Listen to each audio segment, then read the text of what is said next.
Ladies and gentlemen, boys and girls, Andy here. I coach men and women on living lives of abundance and joy. If they can all do it, you sure as hell can too. I want to talk a little bit about some of the games that I thought I had to play when it comes to dating. And this has all been prompted by one of the women that I'm seeing right now. We'll call her M. And she has a really interesting dating history. She's never really done a lot of dating. The people that she's dated have kind of just come into her life. You know, she had a long term relationship and they were about to get married for a while. And other people that she's met, they kind of just came into her life. And so she's never gone out there and actively sought out dating. She's been on the dating apps once or twice, but she's literally never met anyone from the dating apps.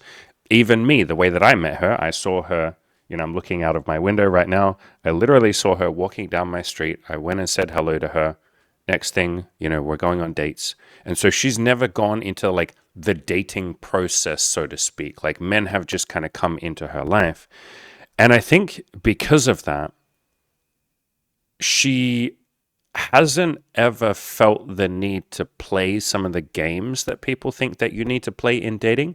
And as I've been explaining to her what I used to be like, because I used to play games with women, and then guess what? They would play games with me. I didn't know that you could be autistically honest. I didn't know that you could just say, I find you pretty or I find you sexy. Can I take you on a date? Which is, by the way, all I said to her. I stopped her and said, you're incredibly pretty. I had to come say hi. She blushed. I said, are you single? She said, yes. We talked for a bit. And I said, can I get your phone number? Like, nothing complicated. But because she hasn't gone through like the online dating process or the dating in general process, it's like she's not familiar with any of the games that a lot of people play. And as I explain it to her, it's like blowing her mind. And she's like, wait, people really do this? Like all of the, or a lot of the rules that people think apply to dating, like you can't double text someone or don't reply too quickly to their messages or they might think that you're needy. As I say some of that stuff to her, it's like blowing her fucking mind. And she's like, wait, you're not allowed to double text? But I double text you all the time, Andy. And I'm like, I know, so do I. I don't give a fuck about those rules, but I used to. And as I've explained my dating history to her, man, it's really like opened her eyes up to like what the average guy or the average girl might go through if they don't maybe have like this community or other communities of people that advocate for like honesty and vulnerability and just telling the fucking truth and saying, I find you sexy or I want to take you out for a drink or any of this sort of stuff. So it's been this really like interesting last couple of weeks as we talk through these things. And it's like I said, blowing her mind that she's like, wow, people play these games. And some of the things that she said, I think really underline it for all of you, just how stressful it can be holding back and playing games and thinking that you got to be Mr. Cool and you got to put on this fucking performance and that you can't just be honest and real with someone and be like, yo, I'll be real with you. I find you pretty. Or you're on a date. Can I kiss you? You're so pretty. Can I kiss you? Or you want to go back to your place? Do you want to come back to my place? I'd love to fool around, make out, have some fun. What are you comfortable with? Like so many of you, and I think most of you get this actually, but like there's still some of you out there that think you have to hold back or you think you can't just be honest and upfront and say something to a woman. And because, this woman M hasn't gone through any of that shit, like she doesn't know about the games that people play. And I obviously don't play games. We've just had this really nice last couple of months as we've gotten to know each other, all the sex that we've had, the adventures, we've been hiking, we've gone on road trips, all of that. It's just nice to do all that shit without the fucking games. And I never played games with Emmy, my ex as well. Like she didn't understand the games because she was very new to dating.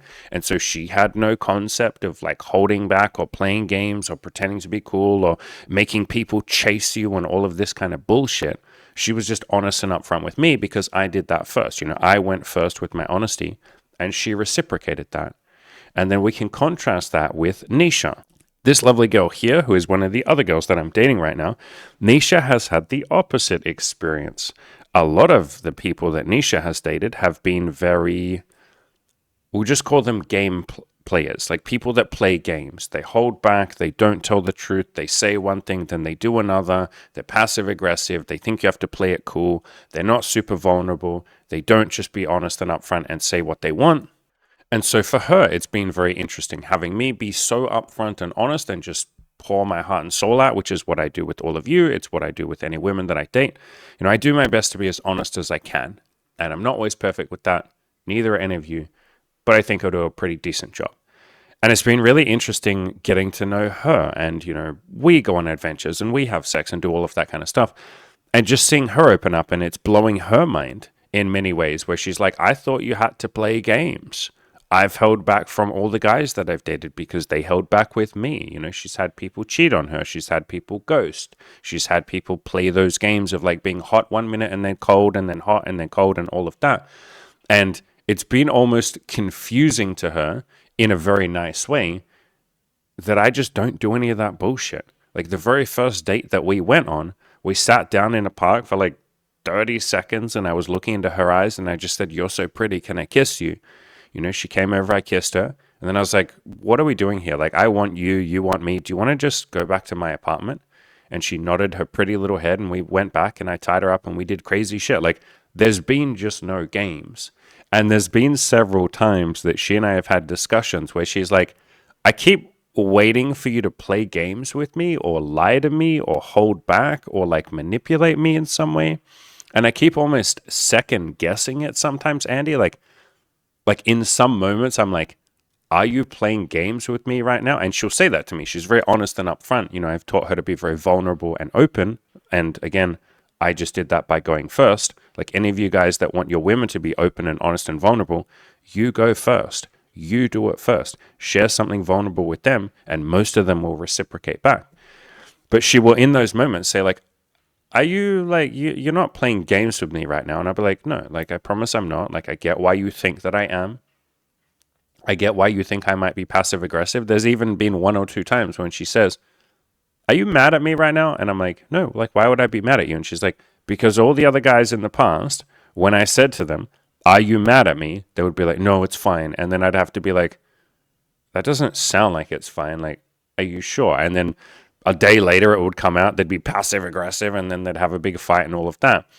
And so it's funny how just being honest and just being vulnerable to some people is, like Nisha is almost like, what the fuck? I haven't had this before. This is weird. Like, how do I do this? And she's actually pretty good at being honest and vulnerable. But there's almost like this weird sense of like, I just haven't encountered this level of like autistic honesty where you can just tell me everything and I can tell you everything. And there's no games, there's no holding back. And if either of us are ever in a bad mood, we can just say that. That was something that I did with my ex, Emmy, all the time.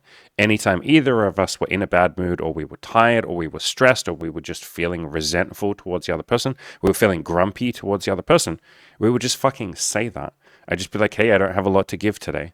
Hey, I'm a bit tired today. Hey, I'm in a bad mood. Hey, can I just have a little bit of space? Nothing against you. I love you, but I think I just want to do my own thing for a couple of hours. She was really good at saying that to me, and I got really good at saying that to her. And my God, like just even that blows a lot of people's minds because it's just not what they're used to. Most people hold things back. They're passive aggressive. They play these games like in dating, like what I talked about. I thought I had to be this big fucking like smooth James Bond alpha male Casanova who could never share his feelings and could never be vulnerable, and I had to always pretend to have my shit together, and I put all this insane performance anxiety on myself. Like in texting, I thought that I had to say the right things and be perfect and all of that. A lot of you do too. It's like one of the most common questions that I will get asked is like, how do I text her? And it's like, you just use your fucking words and say what you want. Yeah, but like, how do I get the girl? Like, what do I do to manipulate to get the girl? Anytime you feel yourself saying, how do I get someone? Like, how do I get the girl? How do I get this guy? That is manipulation. It's not intentional, and nothing against any of you that do that, but like, it is manipulation. And so the answer is you just be honest and upfront and say, I like you. Would you like to go on a date with me? I like you. I think you're pretty. I'd love to grab coffee. Hey, can I get your phone number? You seem really cool. I'd love to take you out for a date. Like, you just say the fucking thing you want and you give the other person the opportunity to say yes or no or maybe. Or can I have some more information? Or can we talk about it? Like, this isn't complicated. This dating shit is not complicated. Business is not complicated. All I ever do with any of you with business is I say, here's my coaching. Here's the 2 or 3 different options of coaching that I offer.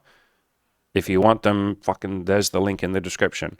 Come to me. I'll change your fucking life. It'll be amazing. If you don't want that, cool. I'm not going to force you. If you want more information, jump on a free call with me and I'll talk it through with you. Like, this shit isn't complicated, but we overcomplicate the fuck out of it. We think we have to play all these dumbass, cute, adorable little games of like, don't text her too quickly or she might think you're needy. Who gives a fuck if she thinks you're needy? Go be with the next person who doesn't think you're needy. Why the fuck would you want to be with someone that thinks you're needy? Or if you really, really, really are so caught up in like, oh, fuck, I don't want to be needy, which, by the way, is playing not to lose, do the opposite. We're here to play to win. So what would the opposite of being too needy be? It would be having your own awesome independent life going on. So go build that. Stop sitting around going, oh my God, what if I text her too much? Go build an awesome fucking life and then text her as much as you want. And if she thinks you're too needy, great. Why the fuck would you want to be with that person?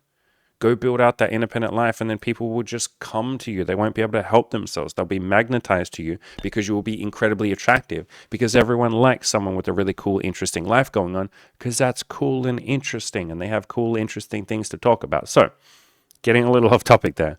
But yeah, I went through this period of a couple of years where I thought you had to play all these dumbass games.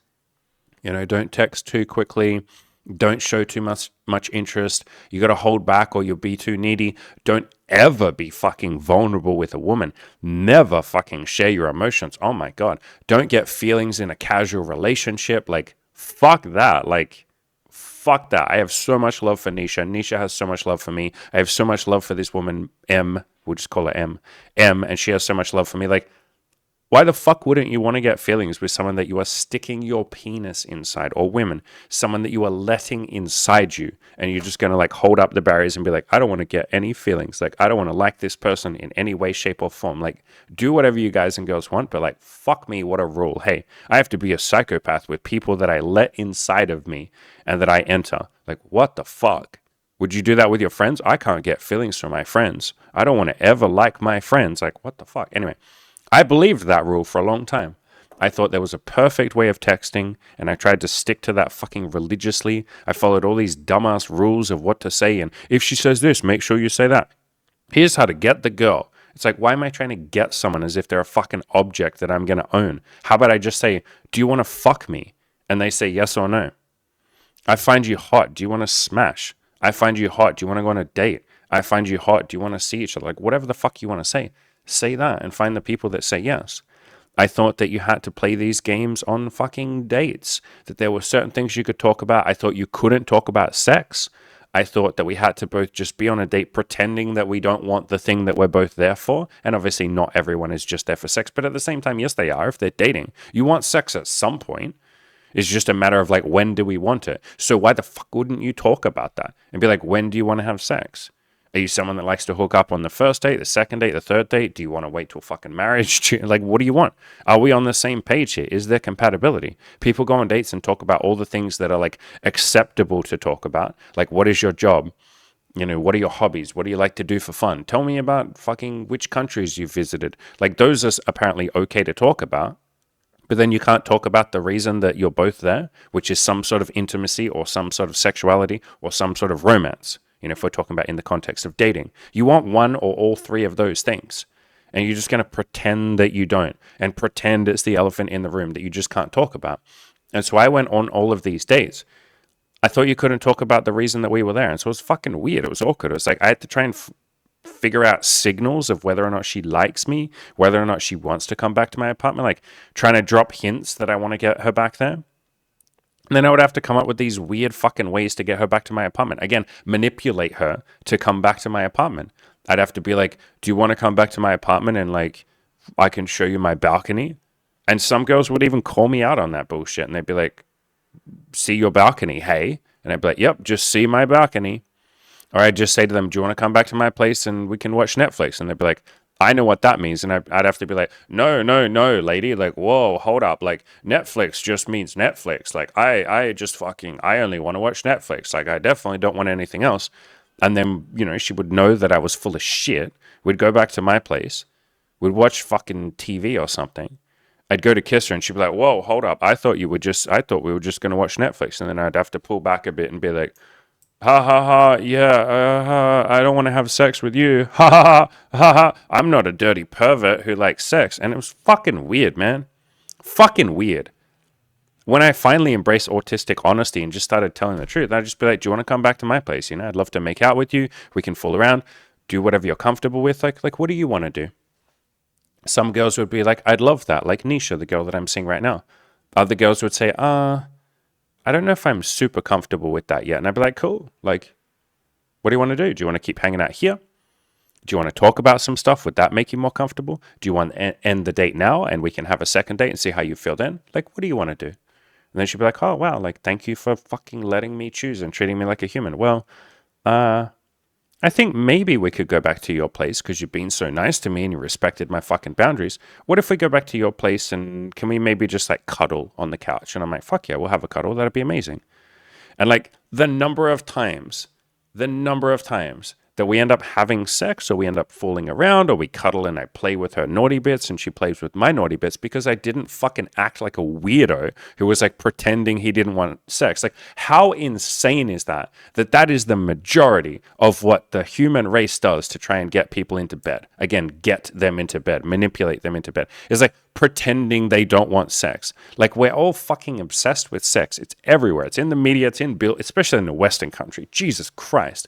There's so much sexuality out there in TV and movies, like blah, blah, blah. I put a fucking pretty girl in any of my YouTube thumbnails and you will all click on that 3 to 4 times the rate that you would if I didn't put a pretty girl in the fucking thumbnail. We're all obsessed with sex, men and women.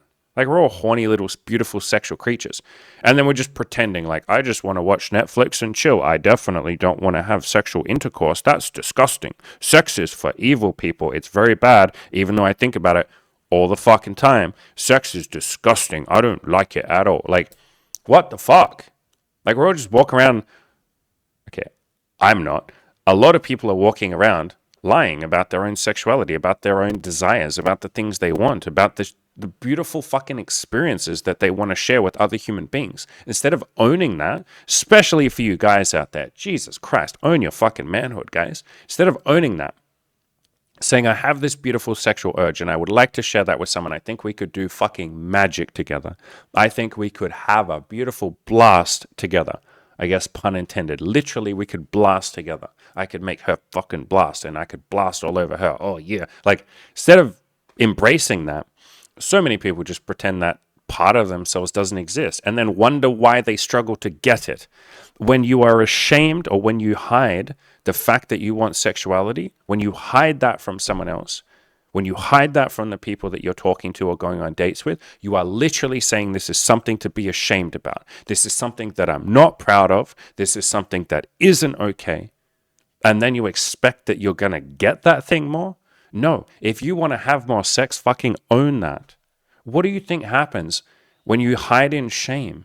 People can see your shame around sex and they go, well, this guy or this girl probably isn't going to give me a good sexual experience because they're so full of fucking shame around the sex that they have to hide it and pretend they don't want it and come up with dumbass pickup lines and like, make sure you say this and here's a fucking perfect texting guide. And if she says this, you got to say that. Like, all these weird fucking robotic scripts instead of just being an honest human being who says, I like this part of myself, my sexuality.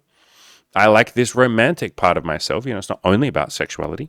I like this sexual and this romantic and this intimate and this affectionate and this beautiful, vulnerable side of me. I'm going to present that to you, and you either like that or you don't.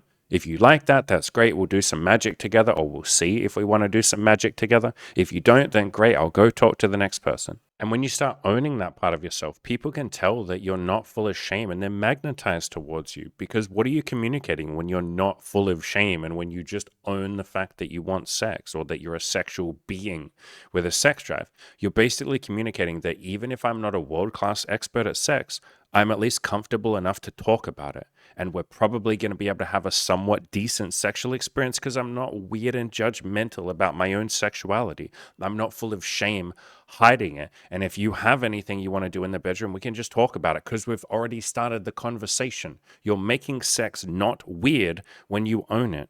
But if you hide it and pretend you don't have a sex drive, or you pretend you don't want to take her out, or you just try and play these weird fucking pickup games where you say the right line and do the right thing and be perfect and be this perfect fucking man putting on this weird performance, this caricature of what you think a man should be, and women do the same thing. When you play that fucking caricature game of trying to be perfect, you're basically communicating sex is this weird thing that I have to be weird around and not be my normal human self. Sex is so weird that I have to turn into a different person in order to have it.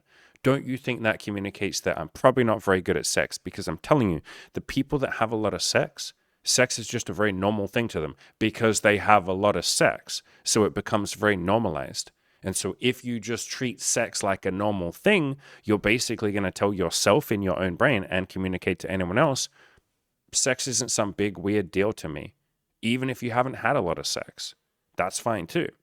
And so if you just start owning this part of yourself and being honest and upfront, you're going to find that people want to come to you rather than hiding away from it, seeing it as something full of shame and all of that weirdness. All right, ladies and gentlemen, I will wrap up there. If any of you would like more help normalizing sex, being more honest about it, having more sex, because the way to have more sex is to own your fucking sex drive and be honest about it, I offer coaching. You can work with me direct, one-on-one, or we have the $200 a month Abundance Collective, which is our paid community of coaches and other people when they're kicking us. Both of those are down below. And with the Abundance Collective, the $200 a month Abundance Collective, we just had 3 people sign up in the last 3 days. So now would be the perfect time to come and join them, get a bit of accountability, ask the coaches for help and feedback, and build yourself the sex life or the business life or whatever of your dreams. All of that are down below. Ladies and gentlemen, go out there, crush your goals, own your fucking sex drive. This isn't something that you have to be ashamed about or weird about. You're allowed to be a sexual being. Go communicate that to other people. How long are you going to wait before you demand the best of yourself? These guys didn't wait. They joined my coaching program and gave themselves the life that they've been dreaming of. Taylor had a threesome, tons of sex, learned to be honest with his intimate partners, and fully embraced a more peaceful, happy, and loving mindset. Laz more than doubled his income from $25K to $45K a month, as well as having more sex than he could handle, all while fully embracing honesty and authenticity. Corky learned to love himself instead of always beating himself up. Oh, and he had a threesome, sex with 7 women, and started his own business. Want to do what they've done? Join our coaching program, and I and the other coaches will pour our heart and soul into giving you the life that you've dreamed of. No more waiting. Now is the right time. Link in the description below.